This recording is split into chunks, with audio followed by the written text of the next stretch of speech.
comment tu as commencé dans le rap? Comment ça s'est passé? Parce que j'avais vu une entrevue où ce que tu disais que c'était même pas du rap au début, t'avais juste écrit de quoi, puis tu l'as fait lire à quelqu'un. Ben, au fait... Puis il comprenait pas. Au fait, avant, moi, j'étais un skater. Jeune. J'ai fait beaucoup de skate, j'en mangeais. Puis, il y a eu les années où je me suis retrouvé en centre jeunesse pour des délits. Donc, je faisais des grosses sentences aux juvéniles. Tu sais, j'étais enfermé des 2 ans de temps. Au fait, toute mon adolescence, c'était comme ça. Fait qu'une fois enfermé, j'avais plus accès au skate. Puis je me sens, tu sais, je sais pas, j'aimais beaucoup le rap. J'étais beaucoup enfermé, seul avec moi-même. J'avais quelques cassettes de rap, puis je me suis mis à écrire des textes de rap que je faisais lire des fois à d'autres gars avec moi, dont un en particulier qui est devenu mon meilleur ami par la suite, qui est décédé aujourd'hui. Mais, tu sais, l'autre, il les aimait les textes, puis il me disait, c'est nice, mais tu sais... c'est-tu Infrac? Oui, exact, Infrac. Puis lui, il me dit, tu sais, c'est écrit, c'est bien écrit, mais genre, rappe-moi là, tu sais. Je vais mieux comprendre, je pense, tes lignes pis tout ça. Fait que c'est là que j'ai commencé à me lancer un peu. Tu sais, j'écrivais beaucoup de rap, j'écoutais beaucoup de rap depuis longtemps. Fait que t'avais quel âge? Je connaissais 15 ans, 14-15 ans. Okay. Peut-être dans même entre les deux, là, comme. T'étais en train de former ta personnalité. Ouais, si on veut, exact. Ouais. Puis, c'est pas mal ça, tu sais, ça a commencé comme ça sur des... Tu sais, j'avais des cassettes où tu sais, il y avait toujours... Dans ce temps-là, ils faisaient les cassettes, puis à la fin des chansons, il restait toujours un peu de beat, là, tu sais, un petit 8 bars d'instrumental, ou des fois, dans ce temps-là, t'avais l'album du side A, puis le side B, c'était la version instrumentale. Okay. Fait que, tu sais, j'écrivais... C'est ça qui m'aidait à écrire mes raps, tu sais. Fait que t'écoutais le beat, puis là, tu... Ouais, puis j'avais un tape radio dans ma cellule au centre jeunesse, avec l'option rec, tu te rappelles? Play puis rec. Ça recait sa cassette. Fait que là, il y avait la radio chez moi, les architectes du son, eux, ils passaient du rap. Ils en passent encore aujourd'hui. Puis je faisais ça, là, j'attendais qu'il y ait une chanson de rap qui passait. À la fin, tu sais, t'avais le 8 bars d'instrumental, rec. Fait que là, je collectionnais plein de fins de chansons. Pour faire des chansons moi-même. Puis ça ressemblait à quoi, ça, de passer dans les centres jeunesse, d'avoir ça... T'as-tu été longtemps dans les centres jeunesse? J'ai été 5 ans. Ouais. De 13 ans à 18 ans. J'ai été libéré le jour de mes 18 ans. Ah ouais. Ouais, mais ce qui est malade là-dedans, c'est qu'à un moment donné, tu sais, les éducateurs qui travaillaient là-bas pis tout ça, tu sais, au début, moi, je les haïssais tout. J'haïssais la planète entière. J'étais un genre de bulldog enragé, là, la bave, la rage. Après une année, ben, tu sais, je pense que j'ai toujours été quelqu'un quand même rock and roll, sauf que je respectais les gens. Il y avait des limites, tu sais, que je dépassais pas. Tu sais, j'appelais les monsieur, madame, je vous voyais les gens, tu sais, des choses que ma mère m'avait appelé.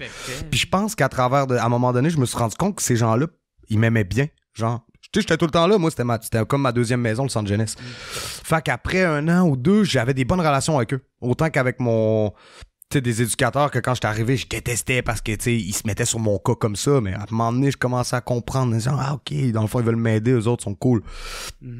Puis eux, ils ont commencé, tu sais. Il est arrivé des moments où ils nous entendaient faire du rap et tout ça, puis à un moment donné, ils ont vu qu'on était sérieux, là. Des journées, je faisais que ça au centre jeunesse au lieu de magouiller avec les autres. Là, je faisais des raps. Fait qu'il est venu le moment où, même une année, ils nous ont proposé de nous ramener du matériel derrière dans un petit bureau avec des agents d'intervention. On pouvait se faire un petit studio. Là, on s'enregistrait des trucs. Là, quand j'arrive à 16-17 ans, moi, je me lève un matin puis je dis, yo, là, parce que moi, je peux jamais sortir. Au fait, à l'année, je suis enfermé parce que c'est des sentences de jeunes contrevenants. C'est un peu la prison pour jeunes, si on veut. Fait que c'est pas comme quand t'es DPJ où la fin de semaine, tu peux aller chez toi, voir ta famille, puis là, tu reviens au centre jeunesse. T'sais, c'est 2 options, là, ça, là, sur le séjour 5 étoiles. Là. T'as l'option DPJ, t'as l'option jeunes contrevenants. Donc, moi, c'est comme principe de prison, là. C'est caméra, barbelé, puis je sors jamais. À la fin de ma sentence. Donc, vient le moment où je dis, hey, j'aimerais ça dans le studio. Je pense que je peux faire de quoi vraiment nice. Ils ont envoyé, ils ont trouvé un studio. Je suis parti avec un éducateur, avec un agent d'intervention dans une espèce de... Pas un convoi, là, mais un déplacement de la prison pour jeunes jusqu'au... Ouais. Puis j'étais allé enregistrer ma chanson. C'était malade, c'était fou. C'était ma première chanson en studio. Puis là, j'ai ramené ça. C'était un gros studio professionnel. Le gars, il s'appelle Ace. C'est un gars de Québec. Puis c'était mes premiers enregistrements en studio, j'étais encadré par le système, mon gars. Ben c'est ça, t'étais-tu à ce point-là dangereux? Parce que tu restes un enfant? Ben on avait des grosses charges pareil. Moi j'étais à 16 ans, là, on avait fait c'était un gros vol à main armée pareil. Puis tu sais, j'étais avec des gars, j'en parle parce qu'on a tous payé pour ça aujourd'hui. Puis tu sais, j'étais avec des frères à moi plus vieux. Donc tu sais, eux avaient pris des grosses sentences de prison pour ça. Moi j'étais le bébé encore de la gang. Fait que c'est pour ça que moi j'ai atterri au centre jeunesse. Et puis il y a eu des gros débats, là je vois là-dessus, mais pour m'envoyer en prison à partir de 16 ans, parce que là j'avais trop de délits graves d'accumuler. Il voulait te juger comme un adulte. Ouais. Puis là la loi venait de passer que tu pouvais déférer aux adultes. Ouais. Tu sais, soit là on va loin, là, mais tu sais, soit si mettons un jeune se retrouve avec une sentence de meurtre, un truc comme ça, ben là. Trop grave, genre. Ouais, il devient. Il va te juger. Donc moi, à force d'accumuler des cases de même, ben là, le dernier, c'était comme ça, là. Là, on veut que ça en aille au pénitencier. On était 2 jeunes comme ça. L'autre jeune, ça a passé. Moi, j'ai réussi à rester au centre jeunesse. Il y a ma mère qui est venue parler pour moi, là. Tu sais, ma mère, elle était comme... toute sa vie, elle a vécu avec des gens qui ont fini en prison. Fait qu'elle était comme, s'il vous plaît, épargnez mon fils. Je pense qu'on a encore une chance. Je pense même qu'elle a ramené la musique sur la table.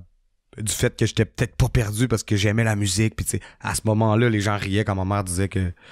Ben, Chris a quand même bien joué ses cartes. Mais au final, c'est ça. Puis je sais plus trop où j'étais rendu dans tout ça, là. Ah non, c'est parce que tu parlais de ta première... ouais, fait que c'est ça. Fait que c'est ça. Fait que c'était ma première session de studio. C'était en convoi de centre jeunesse. Puis après, ça s'est répété 1 fois, 2 fois. Mais comment se fait que dès la jeunesse, t'as tombé de même? C'était-tu le quartier où ce que t'étais? C'était tout en même temps. Ben, tu sais, j'avais beaucoup des amis plus vieux. Tu sais, même moi... Mauvaise influence? Ouais, puis tu sais, mon père, c'était un bum, tout ça. Fait que, tu sais, moi, des jeunes, j'étais plongé là-dedans. Tout mon entourage, tu sais, je préférais vendre de la drogue dehors qu'aller m'asseoir ces bancs d'école. Ouais. D'école, j'ai toujours eu de la misère avec ça. Mais moi, plus primaire, là, c'était... Mais on dirait qu'après, on dirait que j'avais l'instinct que, j'allais pas perdre mon temps parce que c'est important l'école, tu sais. Puis je le répète, j'ai des enfants maintenant, puis il faut qu'ils aillent à l'école, tu sais. Mais je sais pas, j'avais l'intuition que j'allais faire autre chose dans la vie.